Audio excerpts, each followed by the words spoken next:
everybody. Welcome to week 2. We are talking about roots and fruits today. You know, last week we talked about where we've come from. What was our normal when we were growing up, and how did that establish a framework for us? And this week, what we're going to do is we're going to lead you parents through a journey of actually identifying what kind of fruit did those roots produce in your life. This is really important because the fruit that you currently have operating in your life, the sexual wholeness or brokenness that you might be walking in, is absolutely playing into the framework that you're building to parent your kids in their sexuality. So this is important. And I've invited my husband, Jason, to come back and be with us today. He's been in pastoral counseling for over 20 years. So I wanted him to come and actually talk to us about what he's seen that parents need to walk through as they're going through their own lives, working on their own internal world, while simultaneously parenting their kids through their internal worlds. So welcome. Thank you. So glad that you're with me. I'm so excited to be here. I had so much fun on the first lesson, and today is going to be the same. And you're going to see even more of him. Yeah. So welcome, Jay. Thank you. Hey, listen, so unless we are walking in sexual wholeness ourselves, we are going to replicate the brokenness in our own lives around us. That's just how it goes. So Jason, tell us a little bit about what you've seen challenging for parents. What have you seen parents come up against in their journeys of parenting kids? You know, what helps them feel capable versus incapable at leading their kids in this journey? Yeah, it's such a good question. I've done so much counseling and helping people, even in this area. And a lot of what I've seen in the past is I'll break it in a couple different things. One, parents feel so much shame over their past still. Yeah. And I know we're going to talk about that in a little bit. That's great. But they feel so much shame over their life, over what they've been through, that they still don't want to talk about it. It's not a place of victory. It's still a place of brokenness because it's hidden, because maybe they're still dealing with it. You know, a bunch of lies that have come from it. And that just really hampers what we can give away, because you can't give away something that you don't really possess. And so sometimes it's hard to give our kids confidence and acceptance and love and care when we're not actually giving that to ourselves. That's right. And so we want, as parents, to reconcile our past and reconcile our past lives. And so, you know, working on that is huge, is massive, any way that you can work on that. The next thing that I've seen is parents have a hard time restoring the standard. Yes. So, for example, I've had a lot of parents that have come to me and said, it's really hard to tell my kids not to sleep around before they get married because I slept around. Right. Or, you know, it's really hard to set the standard for smoking or drinking, or, I mean, that's all the stuff that I did. And, you know, how am I going to tell? I'm going to be a hypocrite. And so I've just had to go like, no, repentance restores the standard. Like really teaching people that your worst day is not who you are, and that's not your standard. Right. Your standard is not even your best day. Your standard is, how do you create a healthy culture and pass that on to your kids? Well, if you, which is repentance, right? It's, if I used to sleep around or drink or, you know, even punish myself, and I see the negative effects of that, and I've gone, okay, that's no longer what I want to be a part of my life. Right. So you turn your life around and you start walking the other way. Yeah. That's repentance. That's right. Now I have a framework to go, hey kids, listen, I used to be in this hole. Yeah. This is where it leads to. Buddy, this is why we have this standard. This is why we're doing this. Instead of like, just follow the rules. Because I think parents do that a lot too. Yeah, we do. Is we love the rules. And it's so much easier to say, because I said so. Right. Instead of, well, let me show you. Let me show you why God says, don't sleep around. Let me show you why pornography is off limits. Let me show you why, even why it feels good, but it's so bad. Yep. And I think as parents, getting really good at piecing together the connection between your past, why you made that decision, and why you've decided to restore the standard. Yep. Yep. I think so. Parenting's challenging because of It all is. of these things that go on in our heads and our hearts while Yeah, we're trying to lead our kids it's in this true. really vulnerable topic and season for them. But it's a big deal that we're willing to look at our lives. Like, here's the real talk, and we're going to get into this in a little bit. Yeah. You might be parenting your children and trying to keep them from being addicted to pornography, but you're addicted to Yeah. pornography. I mean, worst case It's scenario, true. right? Yeah. You might be trying to teach your kids how to save themselves for marriage and how to actually keep a standard of purity because it's God's design and it's God's best Yeah. for them. But you might actually not be walking in sexual wholeness in your Yeah. own marriage. You might not feel a lot of freedom or life in your sex life in your marriage. That's a discrepancy. It is. That's going to be something that you have to reckon with. And so, we're going to talk about what to do if you find yourself in a situation like that. But what I want to just reiterate again is to recognize the fruit in our lives and actually be able to identify it and give it a name and accept that it's there and understand that it doesn't disqualify you from being an awesome parent is a really important thing. And I think the word that you just said right there, like the enemy would want to come in and say, you are disqualified from holding a standard Right. in your life with your kids, even with your coworkers or whatever, like having, even aspiring to hold a standard. And I think that is such a lie that you can't reset the standard in your life and even hold a high standard for your kids. So I want to encourage you to take ownership of your life. Yep. So as you're kind of assessing, like, what is the fruit in my life right now? Like, where have I come from, right? What's the fruit of that? What's currently happening? The thing is that as parents, you guys are walking your kids through a journey right now where you're trying to set up for them a future where they're living in purity because that's God's best design for them. And their sex life in marriage is supposed to be awesome, but maybe you're not actually experiencing an awesome sex life in your marriage. What do you do with that? This is going to have to be reconciled. Well, we've created a really simple, it's not exhaustive, but a really simple list of identifiers to help you tell, am I currently living in sexual wholeness or in sexual brokenness? So am I in freedom or am I actually in sexual addiction? Do I have shame about my past or am I actually living a really joy-filled story where my past actually doesn't hold me back? We want to help you kind of identify that. And, launching into this next little segment, I think what's important is that we recognize when we do have an area to work on, what are some steps that I can take? Because listen, when we're parents, like, we don't have the luxury of just pushing pause on being the mom or the dad while we go work out our stuff. We know that we're growing simultaneously while leading our kids and parenting our children. So what would you say, what do I do? What does a parent do if you find that you actually do have an area of brokenness in your life that you need healing from so that you can actually offer fullness of healing to your kids? Well, for starters, we've either all been there Yes. and or are somewhere on that spectrum scale. Right. Where I've got this area that's really frustrating in my life.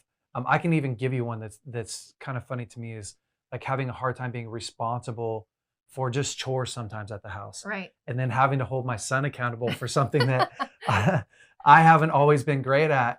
It's a reminder to me not to feel shame about that or to live in that shame. It's a reminder to me to take ownership and then to transfer that same message over to him. Yeah. And some of you are stuck in, things like pornography or addiction, could even be smoking or drinking, could be the way that I react to you. Yeah. If you confront me or vice versa, maybe my temper's hurtful. Yeah. And we all have to take ownership. Yeah.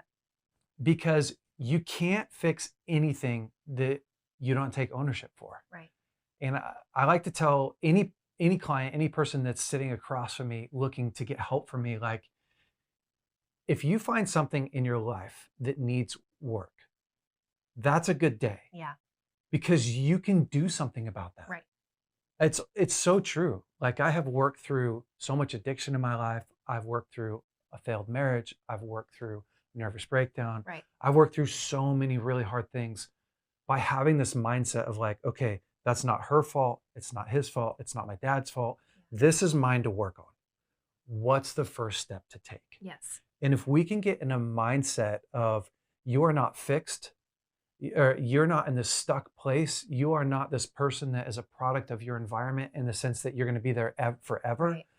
but you can actually take ownership today and follow through with your life and get it to where you want it to be. Yeah. It's just one step at a time. So, Yeah. don't hesitate from still setting a standard Yeah. with your kids and holding that standard while working on your own stuff. That's really good. I think ownership is a hugely, hugely critical piece. I also think that, you can't do it alone. No, So sometimes as golly. parents, we feel like we should be somewhere where we're not.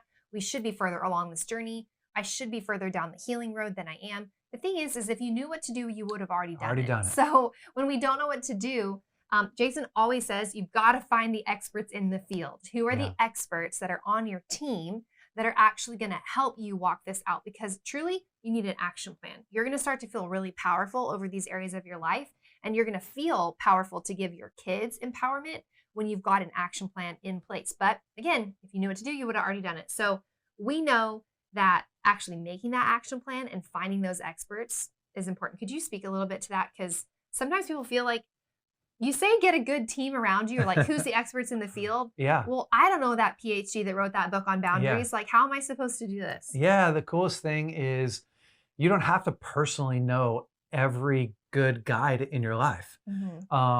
For instance, like if you aren't great at finances, but you want to be great at finances, there's so many options Right. out there. Like you can take an e-course from Dave Ramsey or Rich Dad Poor Dad, or if Yeah. whatever flavor you want, and you can learn to think how they think Right. and learn to, execute how they execute. And the same thing's true, like when it comes to emotional health or working through your past, connecting with a counselor Yeah. is a great way to get the expertise of a guide, or reading the boundaries book, if you have poor boundaries, is an incredible way to get that guide in your life.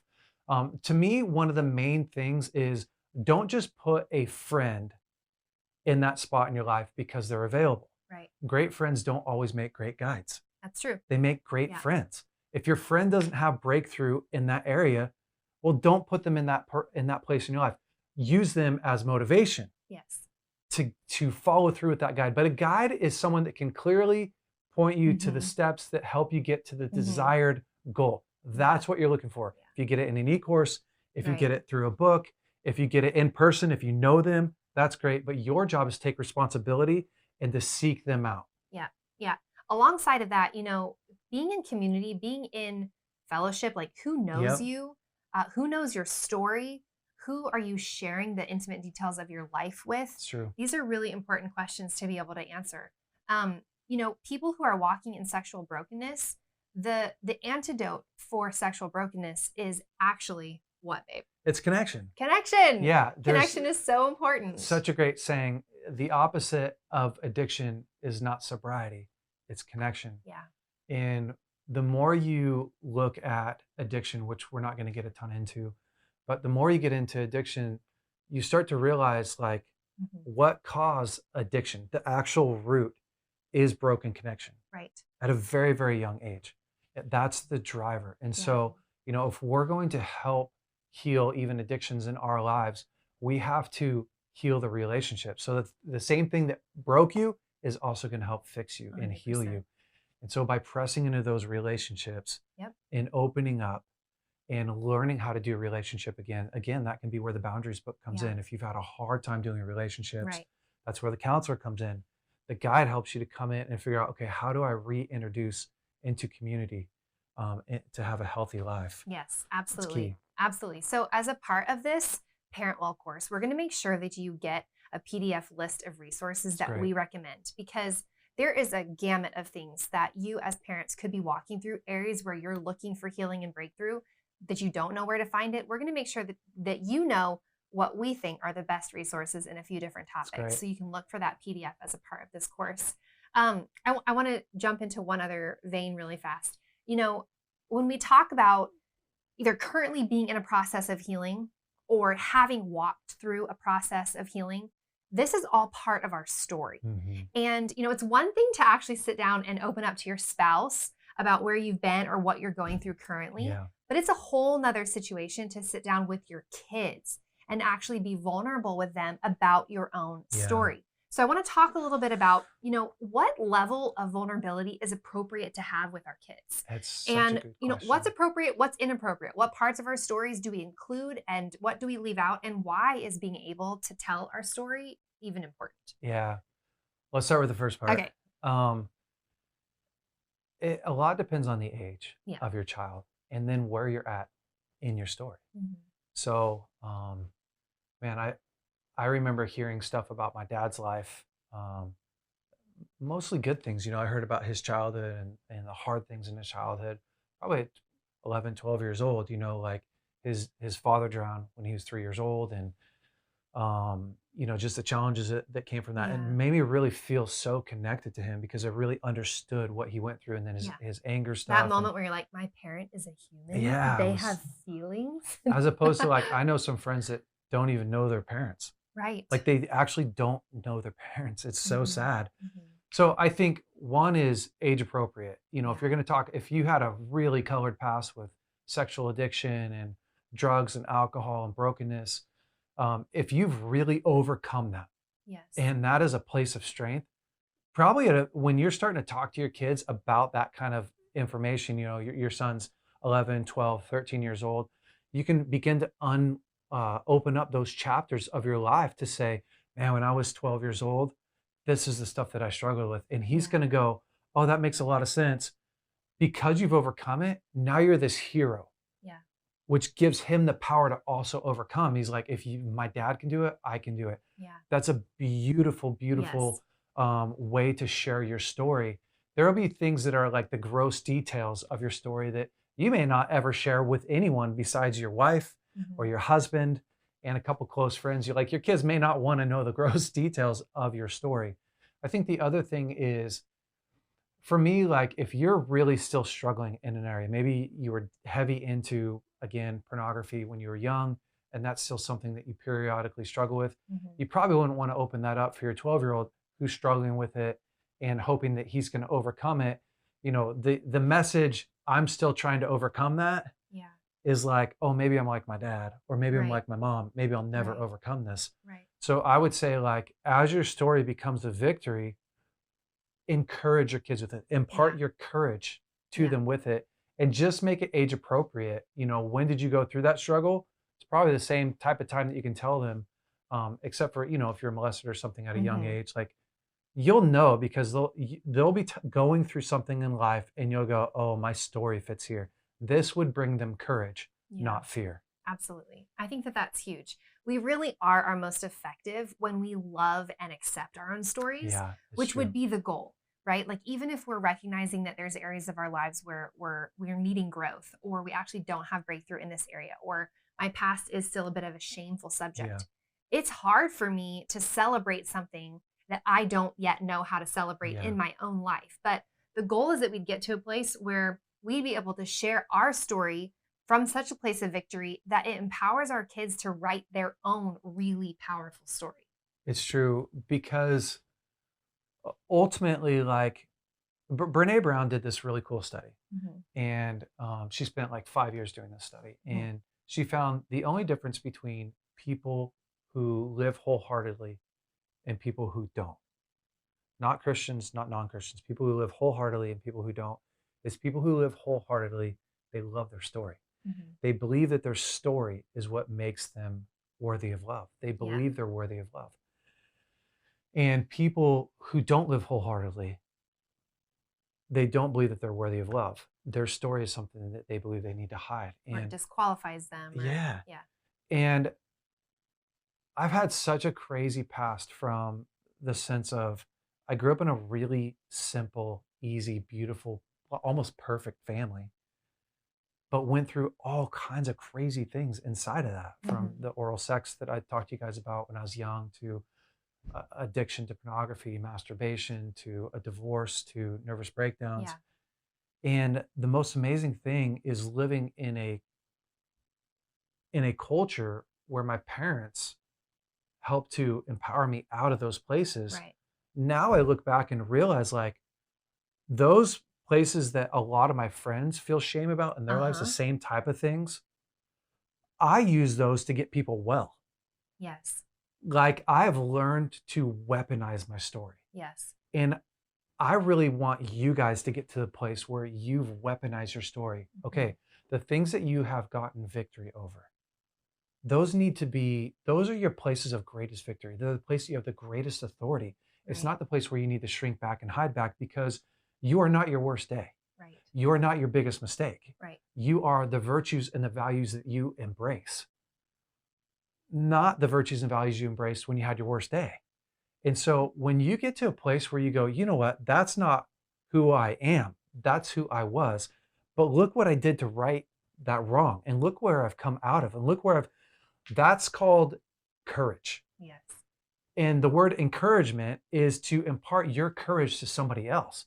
And so, man, when we hold our stories hostage, our testimonies hostage, our breakthrough hostage, we really are ripping the people off around us from experiencing the encouragement that they would get from your life. And your Mhm. kids are the first ones that probably the greatest places of needs for courage. Yeah. And so I really want you guys to get to a place where you're starting to ask yourself, what would it look like to weaponize my story? I always say this, like, because I preach from the pulpit a lot and teach a lot, nobody can use my past against me. No. I have already used it so much to help encourage people, to give them strength, to let them know what they can overcome, that at this point, I'm like, my story is such an incredible weapon. The crazy thing is, my story is not like this.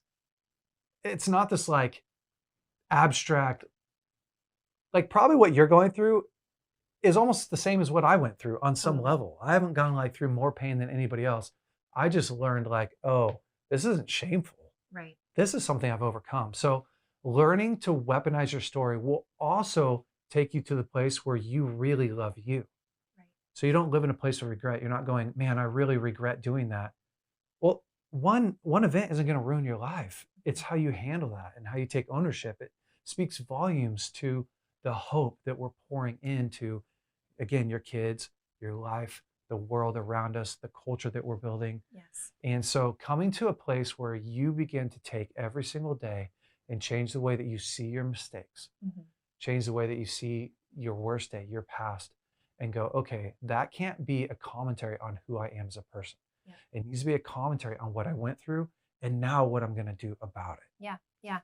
Some of you that are listening to this today, you might actually not be in a place where you're walking in what you would consider major sexual brokenness. So some of Yeah. what we've just said might feel really inapplicable to you. But what I want to challenge you to see is, okay, we're talking about the fruit of your past. So let's say you grew up in that silent culture of sex we talked Mm, about last week.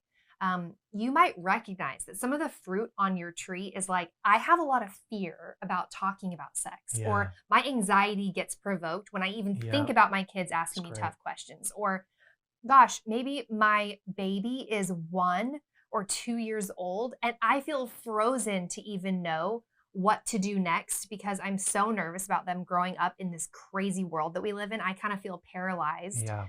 Um, how you grew up, like what we talked about last week, so impacts who we are today unless we've taken a really Yeah. great look at it and have made some intentional course correction. That might be the situation that you're in right It's now. true. And whether you're finding yourself on the spectrum of like, I'm just afraid to talk about sex, or I'm actually currently in sexual brokenness, or maybe you're recognizing like, hey, I've got some awesome fruit to offer my kids. Like I'm actually walking in a lot Mhm. of freedom and health right now. What we really want you to see is that the culture inside of you is the culture that you have to offer your Yeah. family. It's true. And if the culture inside of you isn't something that you actually currently want to offer your children, then you are the first step in this process of It's so parenting your true. kids in sexuality. You actually considering yourself worthy of healing, worthy of love, worthy of, a redemptive story, a journey towards healing and wholeness. That is important. That is an important step It in is. figuring out how to lead our families in sexuality this day and age. Yeah, You're it's worth taking true. the time. And having a great plan. I mean, even if you're the one that's like afraid and maybe your parents were really controlling Yeah. and that's the fruit of your life, like, oh, I like to control things. Yeah. That's just as much brokenness as somebody who had a Absolutely. crazy past, because it installs fear. Yes. And so just again, being okay with your story and your past and going, okay, well, what am I going to do Yeah. about it now? Right. Having a great plan for it now Yeah. because you're the role model and the guide. Yeah. And so taking some time to write out, this is what I want my kids to see, like it may be a vision board. This is where I was. This is where I want my kids to see. That's This great. is how sex was explained to me. This is how I want to explain it to my That's kids. great.